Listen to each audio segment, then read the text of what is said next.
મિત્રો, હવે હું તમને એક એવું ઉદાહરણ સમજાવું છું જે સાંભળ્યા પછી કદાચ તમે ક્યારેય ફેક આઈડીને મજાક નહીં માનો. ગુજરાતના એક નાના ગામમાં રહેતી કાવ્યા નામની 19 વર્ષની દીકરી હતી.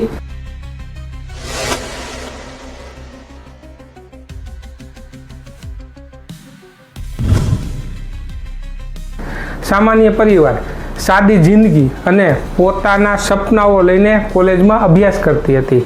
કાવ્યા ઇન્સ્ટાગ્રામ ઉપર માત્ર પોતાના મિત્રો અને પરિવાર સાથે જોડાયેલી હતી. તે ક્યારેય ફોટો મૂકતી, ક્યારેક રીલ બનાવતી અને પોતાની દુનિયામાં ખુશ હતી. પરંતુ એક દિવસ તેના મિત્રનો ફોન આવ્યો. કાવ્યા, તારા નામે બીજી ઇન્સ્ટાગ્રામ આઈડી ચાલે છે. શરૂઆતમાં કાવ્યાને લાગ્યું કે કદાચ કોઈ મજાક હશે, પણ જ્યારે તેને તે એકાઉન્ટ જોયું ત્યારે તેના પગ નીચેથી જમીન સરકી ગઈ. તે ફેક આઈડીમાં કાવ્યાના ફોટા હતા, તેનું નામ હતું, તેનું કોલેજનું નામ હતું અને બાયોમાં પણ તેની માહિતી લખેલ હતી. પણ સૌથી ભયંકર વાત શું હતી ખબર છે? તે ફેક આઈડી પરથી અજાણ્યા લોકો સાથે ગંદી ચેટ કરવામાં આવતી હતી અને લોકો પાસે પર્સનલ ફોટો માંગવામાં આવતા હતા. ધીમે ધીમે આ વાત ગામમાં ફેલાઈ ગઈ. લોકો કાવ્યાને જ ખોટી સમજવા લાગ્યા. કોલેજમાં લોકો પાછળથી વાતો કરતા. કેટલાક લોકો તેની સામે હસતા અને કેટલાક તો સીધા કેરેક્ટર ઉપર સવાલ ઉઠાવતા. એક દિવસ તો તેની મમ્મીએ રડતા રડતા પૂછ્યું, કાવ્યા, લોકો જે કહે છે તે સાચું છે? મિત્રો, વિચાર કરો, એક નિર્દોષ છોકરી જેનો કોઈ દોષ નહોતો, પણ માત્ર કોઈએ તેની ફેક આઈડીની મજાકના કારણે તેનું આખું જીવન તૂટી રહ્યું હતું. કાવ્યા ડિપ્રેશનમાં આવી જવા લાગી. તે કોલેજ જવાનું બંધ કરી દીધું, મોબાઈલ વાપરવાનું બંધ કરી દીધું. પણ તેના પછી તેના ભાઈએ હિંમત કરી. તેને બધા જ સ્ક્રીનશોટ લીધા, ફેક એકાઉન્ટની લિંક સેવ કરી, સાયબર ક્રાઇમ પોર્ટલ ઉપર ફરિયાદ કરી અને પોલીસ સ્ટેશનમાં અરજી આપી. સાયબર સેલે તપાસ શરૂ કરી. થોડા દિવસ પછી ખબર પડી કે આ ફેક આઈડી કાવ્યાના જ એક ઓળખીતાએ બનાવી હતી, જે માત્ર મજાક માટે આ બધું કરતો હતો. પણ મિત્રો, તે મજાકે એક છોકરીની માનસિક સ્થિતિ તોડી નાખી હતી. પછી આરોપી સામે આઈટી એક્ટ હેઠળ કાર્યવાહી થઈ અને એકાઉન્ટ પણ રિમૂવ થઈ ગયું. પણ પ્રશ્ન એ છે, જે દિવસો કાવ્યા રડી, જે અપમાન તેને સહન કર્યું, જે વિશ્વાસ તૂટી ગયો, શું એ પાછું આવી શકે?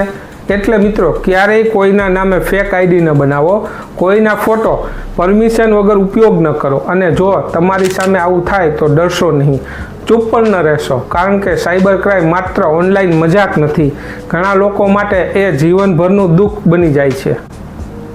આજના સમયમાં સોશિયલ મીડિયા આપણા જીવનનો એક મોટો ભાગ બની ગયો છે. ખાસ કરીને ઇન્સ્ટાગ્રામ અને ફેસબુક જેવી એપ્લિકેશનનો ઉપયોગ લગભગ દરેક વ્યક્તિ કરે છે. પણ મિત્રો, જ્યારે સોશિયલ મીડિયા છે ત્યાં fake ID, online fraud, blackmailing અને સાયબર ક્રાઇમ જેવા ગુનાઓ પણ ખૂબ ઝડપથી વધી રહ્યા છે. ઘણા લોકોના નામે ફેક ઇન્સ્ટાગ્રામ આઈડી બનાવવામાં આવે છે, કોઈના ફોટા ચોરીને ફેસબુક પ્રોફાઇલ બનાવી દેવામાં આવે છે અને પછી તે ફેક આઈડીનો ઉપયોગ કરીને લોકો સાથે છેતરપિંડી કરવામાં આવે છે. અને સૌથી ખતરનાક વાત શું છે ખબર છે?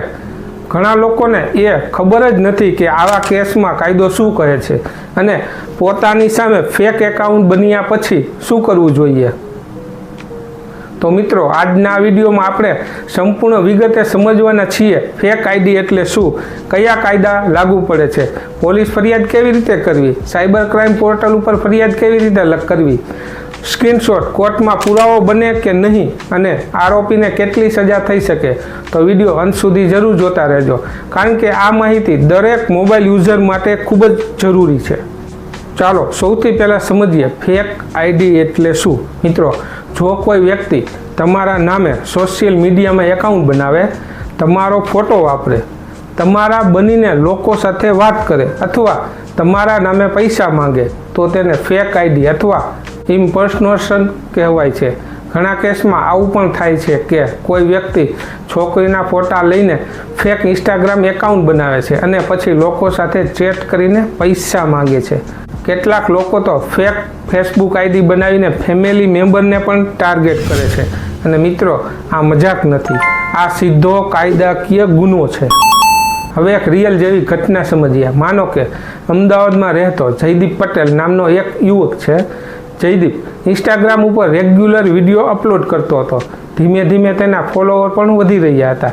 એક દિવસ તેના મિત્રએ તેને કહ્યું, તારા નામે બીજી ઇન્સ્ટાગ્રામ આઈડી ચાલે છે.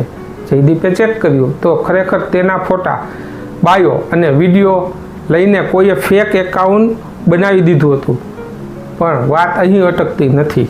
તે ફેક આઈડી પરથી લોકો પાસે પૈસા માંગવામાં આવતા હતા. કેટલાક લોકોને એવું કહેવામાં આવ્યું કે મને ઇમરજન્સી છે, ગૂગલ પે કરો, અને ઘણા લોકો તેમાં ફસાઈ પણ ગયા. હવે વિચાર કરો મિત્રો, આવી સ્થિતિમાં જયદીપ શું કરે? ઘણા લોકો ગભરાઈ જાય છે, કેટલાક લોકો ઇગ્નોર કરે છે. પણ સાચી રીત શું છે? ચાલો કાયદો સમજીએ. ભારતમાં ફેક આઈડી સામે સૌથી મહત્વનો કાયદો છે ઇન્ફોર્મેશન ટેકનોલોજી એક્ટ 2000. આ કાયદાની સેક્શન 66C શું કહે છે? જો કોઈ વ્યક્તિ તમારી ઓળખનો ગેરઉપયોગ કરે, તમારું નામ, તમારો ફોટો, તમારું ઈમેલ અથવા અન્ય આઈડેન્ટિટીનો ખોટો ઉપયોગ કરે તો તે આઈડેન્ટિટી થેફ્ટ ગણાય છે. એટલે કે કોઈ વ્યક્તિ તમારા ફોટા અને નામથી ઇન્સ્ટાગ્રામ એકાઉન્ટ બનાવે તો તે સીધો ગુનો બની શકે છે. હવે બીજી મહત્વની સેક્શન 66D. આ સેક્શન કહે છે કે જો કોઈ વ્યક્તિ ફેક આઈડેન્ટિટી બનાવીને છેતરપિંડી કરે તો તે સાયબર ફ્રોડ ગણાય છે. ઉદાહરણ તરીકે આપણે સમજીએ, ફેક પ્રોફાઇલ બનાવી પૈસા માંગવા, online relationship scam, fake girl profile બનાવી ટ્રેપ કરવું, બિઝનેસ ફ્રોડ કરવો, આ બધું સેક્શન 66D હેઠળ આવી શકે છે. અને મિત્રો, જો કોઈ વ્યક્તિ અશ્લીલ ફોટો અથવા મોર્ફિંગ કરીને પોસ્ટ કરે તો સેક્શન 67 પણ લાગુ પડી શકે. ઘણા કેસોમાં છોકરીઓના ફોટા એડિટ કરીને ફેક એકાઉન્ટ પરથી અપલોડ કરવામાં આવે છે. આ ખૂબ ગંભીર ગુનો છે. હવે ઘણા લોકોને પ્રશ્ન હોય કે માત્ર ફેક આઈડી બનાવવાથી જેલ થઈ શકે? તો જવાબ છે હા, થઈ શકે. જો છેતરપિંડી થઈ હોય, બદનામી થઈ હોય, બ્લેકમેલિંગ થયું હોય, પૈસા માંગ્યા હોય, અશ્લીલ કન્ટેન્ટ પોસ્ટ થયું હોય તો આરોપી સામે ગંભીર કાર્યવાહી થઈ શકે છે. હવે સૌથી મહત્વનો પ્રશ્ન, જો તમારા નામે ફેક આઈડી બને તો તરત શું કરવું? સૌથી પહેલાં ગભરાશો નહીં. અને બીજી સૌથી મહત્વની વાત, પુરાવો સાચવો. ઘણા લોકો શું કરે છે ખબર છે? ગુસ્સામાં આવીને તરત રિપોર્ટ કરે છે અને પછી એકાઉન્ટ ડિલીટ થઈ જાય છે. પણ પછી પોલીસ પૂછે છે પુરાવો ક્યાં? અને લોકો પાસે કંઈ રહેતું નથી. એટલે સૌથી પહેલાં સ્ક્રીનશોટ લો, પ્રોફાઇલ લિંક કોપી કરો, યુઝરનેમ સેવ કરો, ચેટનો બેકઅપ લો અને સ્ક્રીન રેકોર્ડિંગ કરો. આ બધું ખૂબ જ મહત્ત્વનું છે. હવે બીજું સ્ટેપ, તે ફેક એકાઉન્ટને રિપોર્ટ કરો. ઇન્સ્ટાગ્રામ હેલ્પલાઇન સેન્ટર અને ફેસબુક હેલ્પ સેન્ટર ઉપર જઈને તમે ફેક એકાઉન્ટ રિપોર્ટ કરી શકો. ત્યાં પ્રેઝેન્ટિંગ ટુ બી સમવન અથવા ફેક એકાઉન્ટ ઓપ્શન પસંદ કરો. ઘણા કેસોમાં social media company account remove પણ કરી દે છે. પરંતુ મિત્રો, માત્ર રિપોર્ટ કરવાથી કામ પૂરું નથી થતું. જો નુકસાન થયું હોય તો સાયબર ક્રાઇમ કમ્પ્લેન પણ કરવી. ભારત સરકારનું ઓફિશિયલ સાયબર ક્રાઇમ પોર્ટલ છે national cyber crime reporting portal. અહીં તમે ઓનલાઈન કમ્પ્લેન કરી શકો છો. ત્યાં screenshot, mobile number, fake ID link, chat evidence, payment screenshot આ બધું અપલોડ કરી શકાય છે. હવે ઘણા લોકોને મનમાં એક પ્રશ્ન હોય છે કે શું પોલીસ ખરેખર આરોપીને શોધી શકે? જવાબ છે હા, કારણ કે cyber cell IP address, logging detail, device information, email record અને મોબાઈલ નંબર ટ્રેસ કરવાનો પ્રયાસ કરે છે અને ઘણી વખત આરોપી પકડાઈ પણ જાય છે.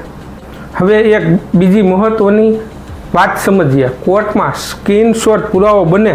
ઘણા લોકો કહે છે વોટ્સએપ સ્ક્રીનશોટ કે ઇન્સ્ટાગ્રામ સ્ક્રીનશોટ કોર્ટમાં ચાલતા નથી, પણ હકીકત થોડી અલગ છે. ડિજિટલ પુરાવા કોર્ટમાં ચાલે છે, પણ ઘણી વખત 65B સર્ટિફિકેટ જરૂરી બને છે. અને 65B સર્ટિફિકેટ અંગેનો વિડીયો આપણે આવનાર સમયમાં જરૂર બનાવશું. અને આગળ એટલે કે ડિજિટલ પુરાવા માટે પ્રોપર લીગલ પ્રોસિજર ફોલો કરવી પડે.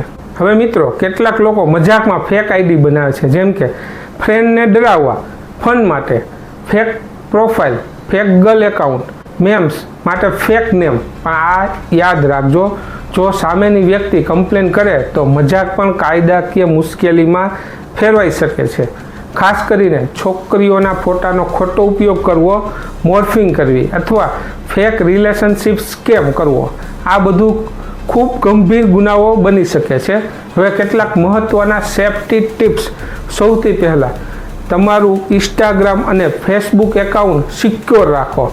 સ્ટ્રોંગ પાસવર્ડ રાખો. 2 ફેક્ટર ઓથેન્ટિકેશન ચાલુ રાખો. OTP કોઈને ના આપો. પબ્લિક પ્રોફાઇલમાં વધારે પર્સનલ ઇન્ફોર્મેશન ન મૂકો. અને સૌથી મહત્ત્વની વાત, અજાણી લિંક ઉપર ક્યારેય ક્લિક ન કરો.